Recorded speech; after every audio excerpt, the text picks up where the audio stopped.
Two number one seeds fight the dust last night in the first night of the Sweet 16. We only have one remaining number one seed left. Will they survive? It's basically going to be all March Madness all show long. I'll wrap up the show with the NASCAR Cup Series and I'll look back at last week's IndyCar race at Texas. And for my closing thoughts this week, Major League Baseball is almost here.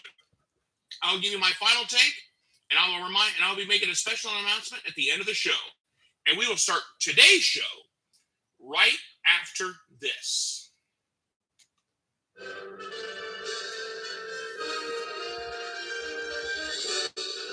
Spanning the globe to bring you the constant variety of sport, the thrill of victory, and the agony of defeat. The human drama of athletic competition. This is ABC's Wide World of Sport.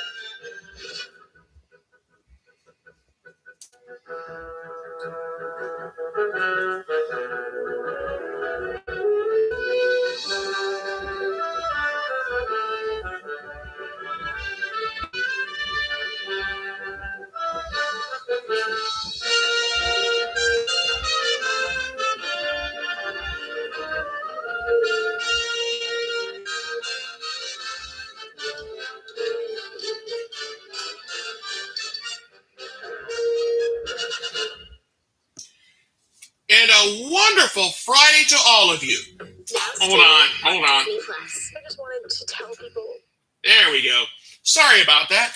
And once again, and a wonderful Friday to all of you watching here on this Friday afternoon. It is now time for the Scott Manning YouTube Sports Weekend Kickoff Show. We've got a lot to talk about here in about the next half hour.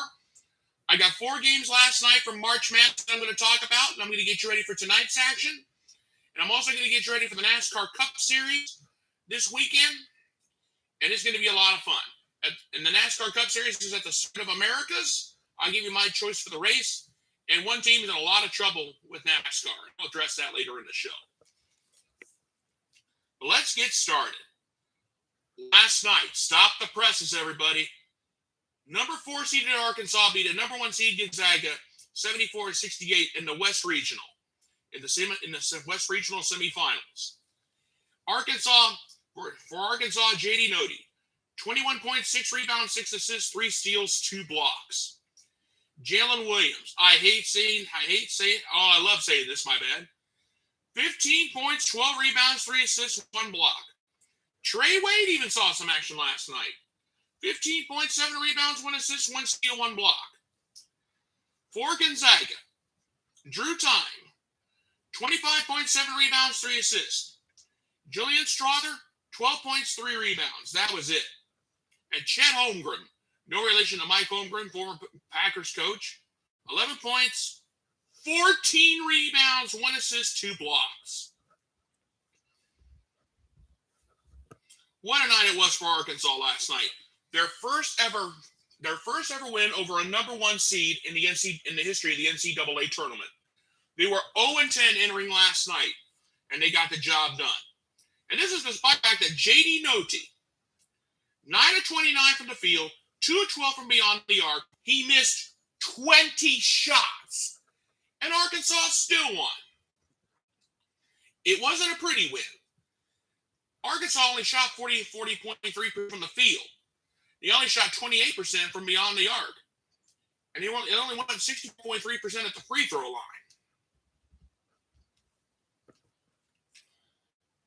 And the one main thing that stuck out for me in this game last night was Andrew Nembhard.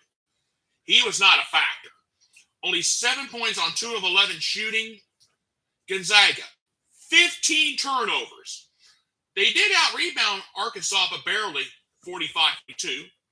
I mean, you got Gonzaga only shooting 37.5% from the field. They didn't do well at the free throw line, but it wasn't much to brag about, 75%. And they were only 10 to be exact. But they shot 37.5% from the field and only 23.8% from beyond the arc. And Gonzaga fails to make the Elite Eight as a 1 or 2 seed for the first time since 2013. My hats go off to Arkansas for getting the job done. They did it. They knocked out the overall number 1 seed in the tournament, and now it's wide open. Yes, there's still one number 1 seed left, and that's Kansas, and they play tonight. But I'll tell you what, if this is any indication, the Jayhawks are in trouble. And I had a strange feeling that Gonzaga was going to go down. If you think about the game against Memphis, where they barely survived that, I had a strange feeling that Gonzaga was going to go down. There was no doubt in my mind. And that's the truth of the matter. A great win for the Razorbacks and the Hogs of the boys from Arkansas. They did it. They're moving on to the Elite Eight. Is there a trip to the Final Four in their future? We'll have to wait and see on that.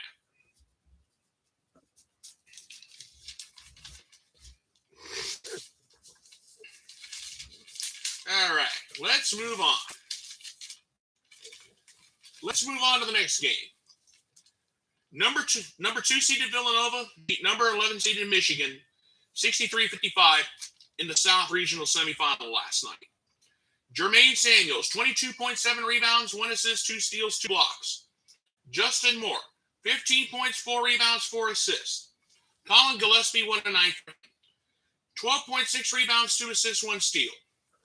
As for the Wolverines, Hunter Dickerson, I feel bad for him. Not. It's my sworn to say that as an Ohio State guy. 15 points, 15 rebounds, 3 assists, 2 blocks. Eli Brooks, 14 points, 5 rebounds, 2 assists, 1 steal.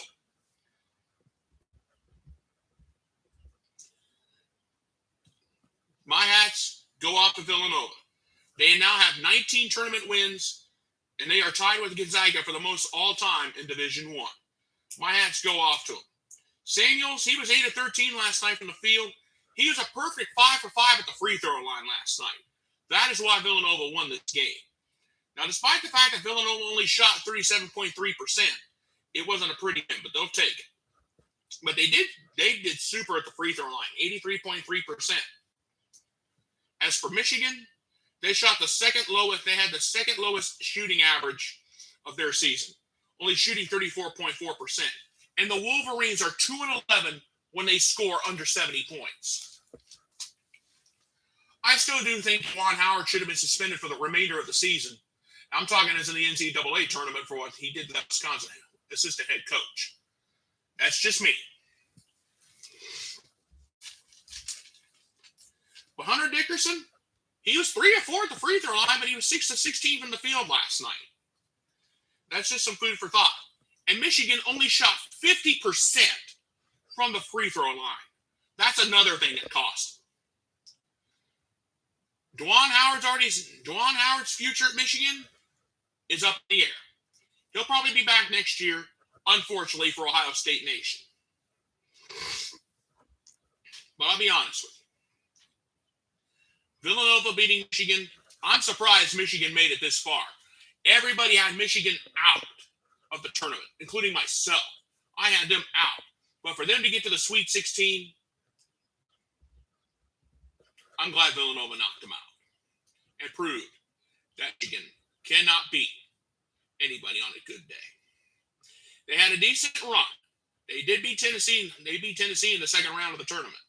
I'll give them that. However, I'm glad Villanova ended it for them because I had Michigan going out first round.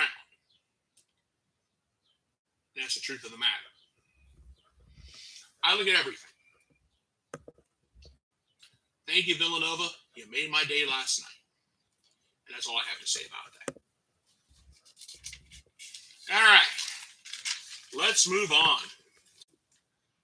Last night in the West Regional, Duke and Texas Tech. What a game. The Duke Blue Devils are going on to the Elite Eight. So, Coach K, you need to put your retirement plans on hold, my man. And you know what? I said it at the beginning of the tournament. I'm picking Duke.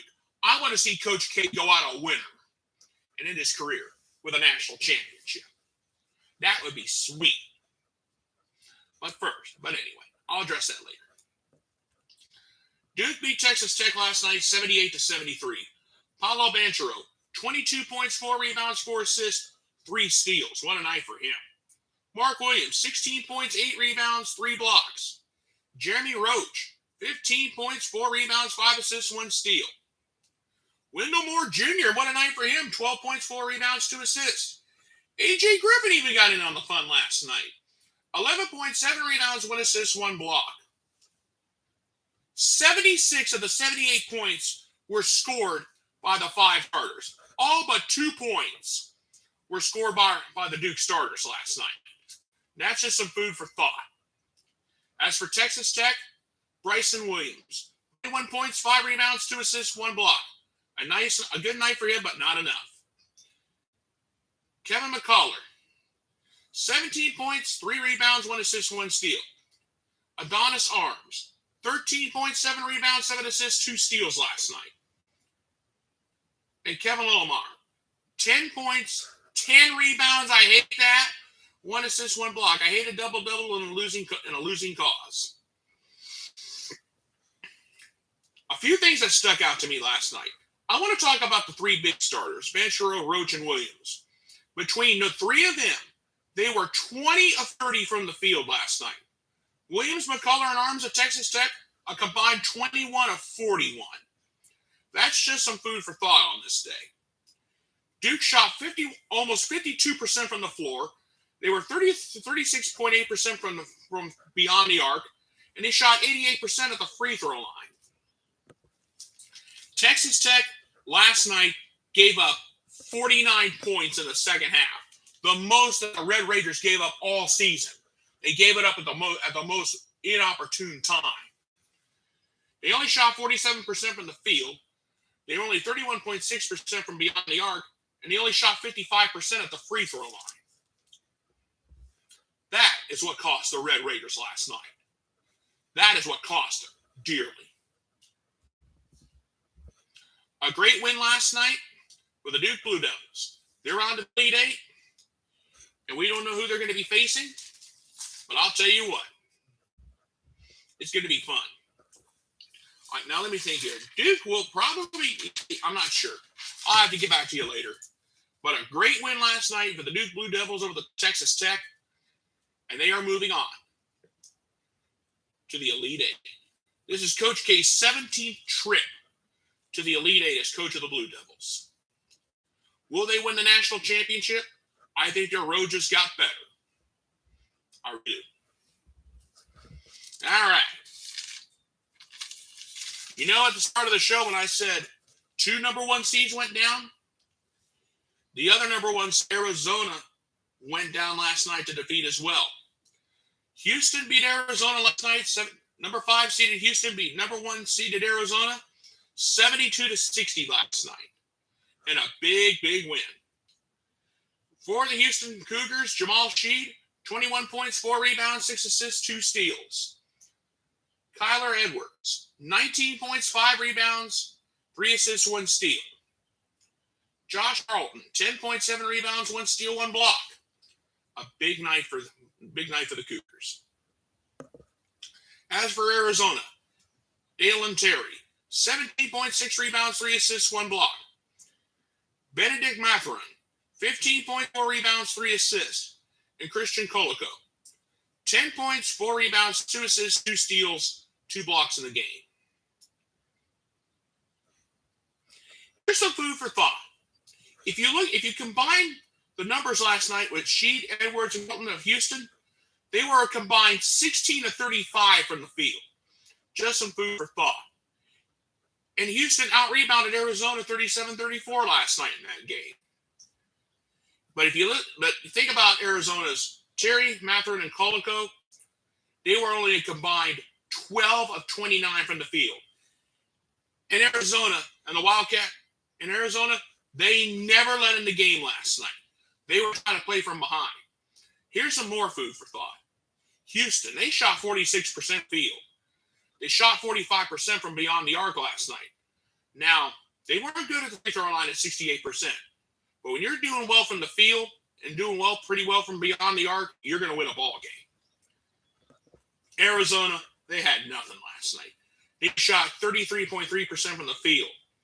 They only shot 31.8% from beyond the arc at 73 points. And they did do well from the free throw line, almost 74%.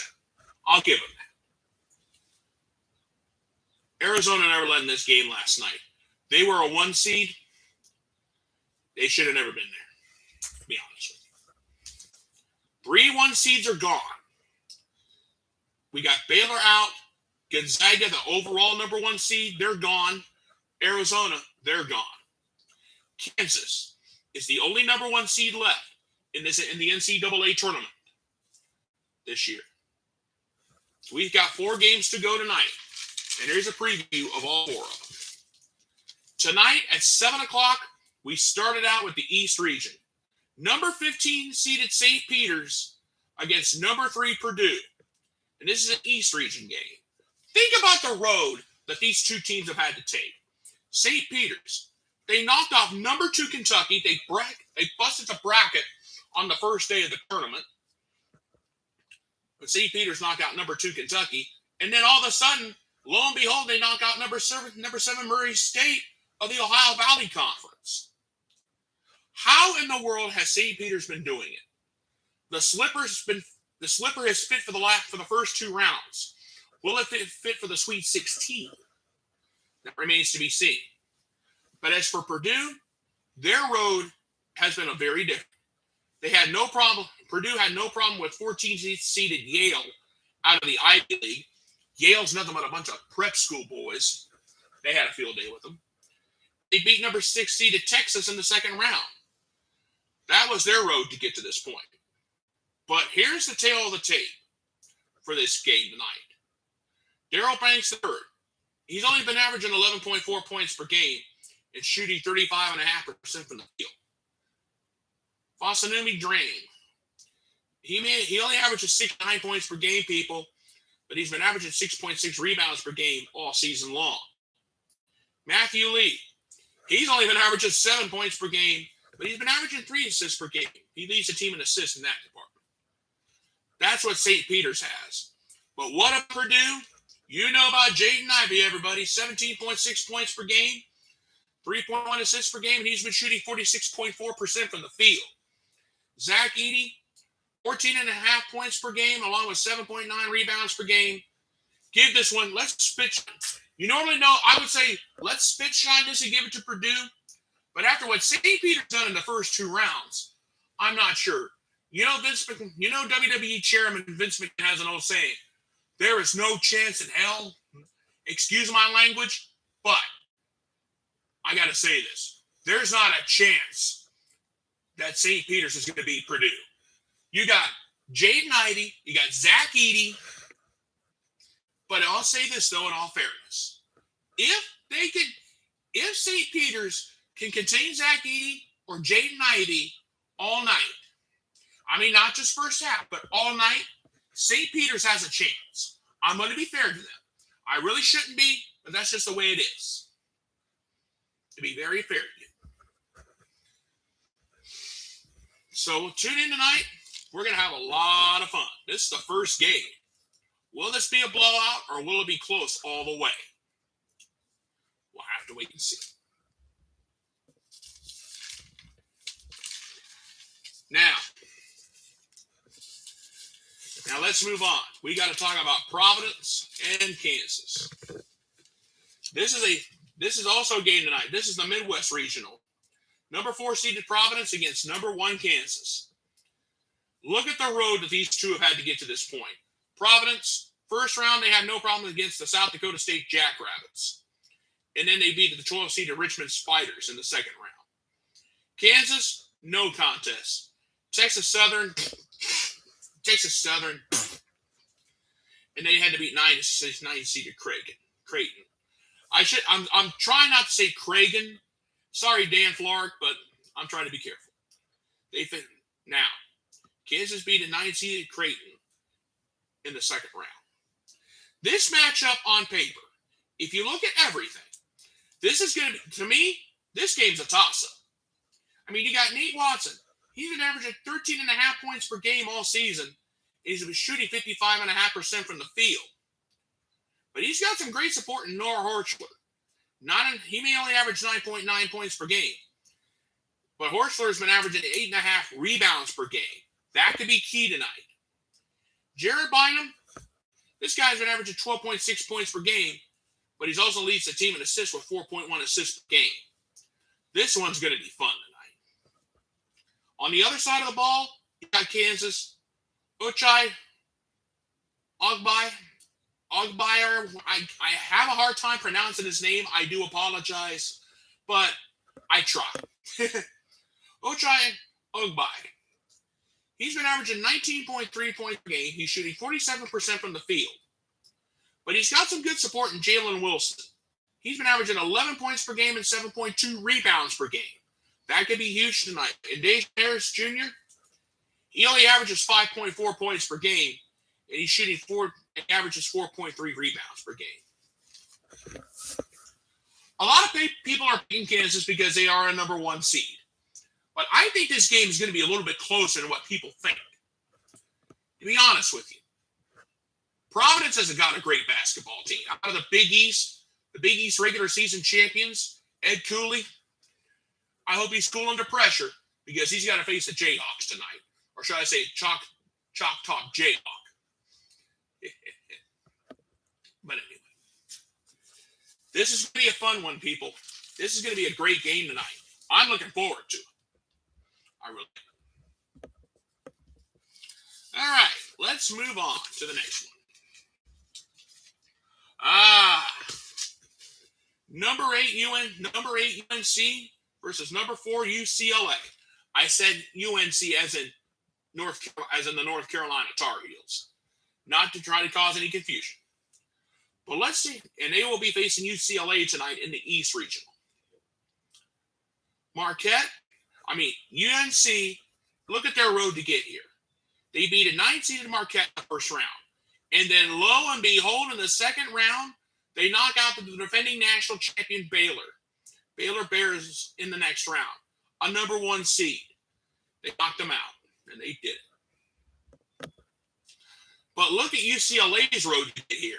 They had to squeak by 13-seeded Akron out of the Mid-America Conference, and then they had to beat 5th-seeded St. Mary's out of the West Coast Conference just to get to the Sweet 16. North Carolina, Armando Bacot, Mr. Double-Double per game, 16.4 points per game and 12.5 rebounds per game. This is shooting 55.8% from the field for crying out loud. But he's got great support in R.J. Davis, 13.5 points per game, 3.7 assists per game. Look out for the Tar Heels. Don't sleep on North Carolina. And I mean it. If you look at number 4 seeded UCLA, they're loaded tonight. Johnny Juzang. This guy's been averaging 15.7 points per game. And he's been shooting 43.4% from the field. He's got great support in Jamie West Jr. 14 points per game and 5.7 rebounds per game. Look out for him. And Tiger Campbell, he may only be averaging 11.8 points per game, but he's been averaging 4.2 assists per game. That's something to look out for tonight going into the contest. It's going to be a late night tonight, everybody. When you got 2 great teams like this, 2-story programs, North Carolina and UCLA colliding, it's going to be fun. We'll have to wait and see what happens tonight. And what a ball game we're going to have here tonight. I'm looking forward to it. And this is the East Regional. Keep that in mind. Now, last, but certainly not least, the double-digit seeded game out of the Midwest region. Number 11 seeded Iowa State and number 10 seeded Miami. We will have a double-digit seeded team in the Elite Eight no matter what happens tonight. And you can take this matchup for making this possible. 11 seeded Iowa State out of the Big 12 and 10 seeded Miami out of the ACC. Think about the road that these 2 teams have had to take to get here. Iowa State, they knocked out 6 seeded LSU in the first round. Then Iowa State stunned everybody by knocking out Wisconsin in the Big 10. They were number 3 seed. That was a shocker. But what about the shocker that Miami pulled in the second round? I'll address that in a moment. But first, they have to beat 7-seeded USC in the first round of the tournament. And then in the second round, they stunned Bruce Pearl and number 2 seeded Auburn in the second round. That's how these two teams managed to get here. But tonight's matchup is going to be a close one. And I got a strange feeling. Here's why. Isaiah Brockington. This guy's been averaging 17.1 points per game. And he leads a team with 6.8 rebounds per game. He's shooting 45.1% from the field. Tyrese Hunter. Now, he only averages 10.9 points per game, but he leads the team in assists with 9 assists per game, almost 5 assists. Just think about that. Miami's Cameron Mcguckey. This guy's been averaging 17.5 points per game and shooting 7.5% from the field. Now, Jordan Miller, he averages just over 10 points per game, but he leads the team in rebounds with 6 rebounds per game. That's something to think about. And Charlie Moore, this guy's been averaging 12.8 points per game and 4.6 assists per game. This is what I find interesting tonight. The double-digit seeded game night, we will have one double-digit seeded team going to the Elite Eight. At least one. We could possibly have 2. You never know. With St. Peter's and how their game goes. Now, that's all your March Madness coverage for tonight, but we're not done yet. The Nascar Cup Series this weekend is going to be at the Circuit of Americas in the Austin, Texas area. It's going to be a road race. Hopefully the weather will be better this year than it was last year. Last Sunday, William Byron won a super speedway 500-mile race in Atlanta. It was a great race, and it was a great weekend for him. But it's been a bad week so far for the Roush Fenway Keselowski racing team. The Roush Fenway Keselowski racing team was penalized steeply for an illegal part modification. Here are the punishments that I know so far. Brad Keselowski has been docked 100 driver points. The team has been docked 100 owner points.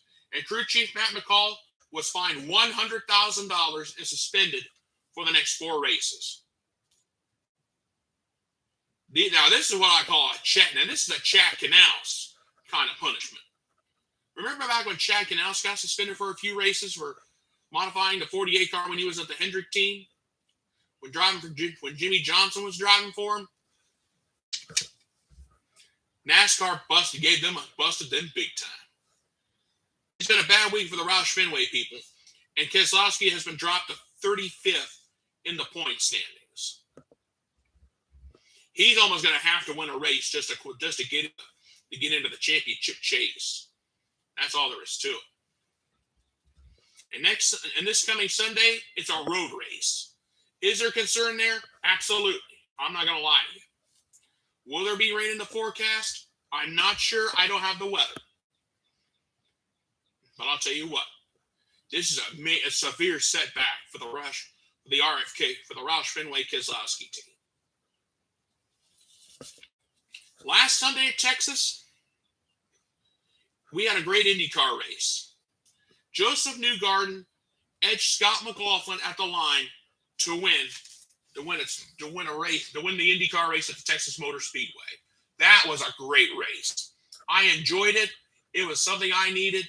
We had a blast last Sunday afternoon. Now, the IndyCar Series is going to have a couple of weeks off. And then after that, we head to Long Beach. We head to Long Beach for the IndyCar race there. We're going to go street racing. Drivers like Al Unser Jr., Mario Andretti. Actually, Andretti's a dominant. The Andretti's and Al Unser Jr. have basically, for many, many years, owned the event. Excuse me. There we go. My back was itching a little bit. Now, Long Beach will not be until April 10th. So we got a couple of weeks off there. But we are going to have a blast this weekend. If you think about this for just a few minutes. It's going to be fun.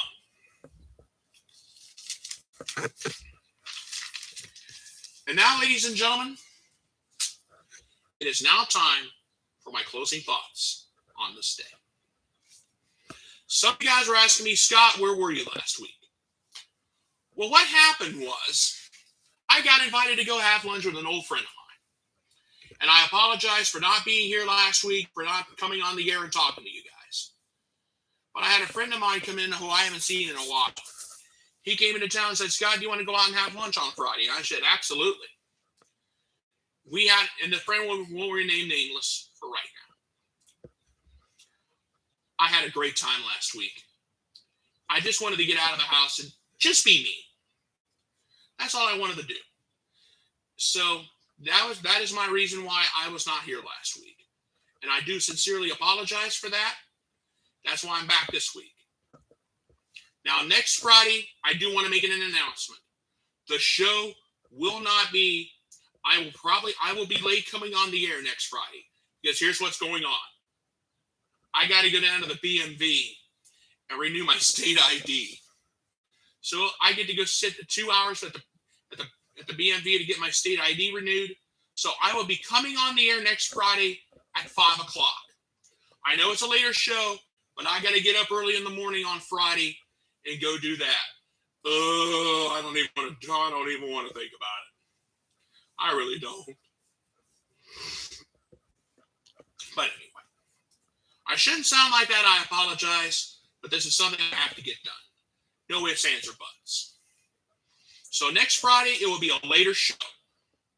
Just to give you a heads up. But one last thing before I go. After tonight's Sweet 16 action, tonight's Friday action, I will be back here after all the games are over with to give you a final reaction to the Sweet 16, and then we'll get ready for the Elite Eight on Sunday. I'll get you guys ready for the Elite Eight, and then I'll have a Road to the Final Four special here in about a week or so. We're going to have a blast next week. I know I'm going to be coming on later, but I got to do what I got to do. That's all there is to it. Okay, folks, I'm going to go ahead and get on out of here. I want to thank you guys so much for being with me here on this day. Please subscribe to my YouTube channel. My name is Scott Manning. All you have to do is type my name, scroll down, look for this pretty face, click subscribe, and you will see all the sports videos I have done so far. I want to thank you guys so much for being with me here on this day. You guys have a wonderful day. Thank you so much for being with me. God bless. Goodbye, everybody, and I thank you.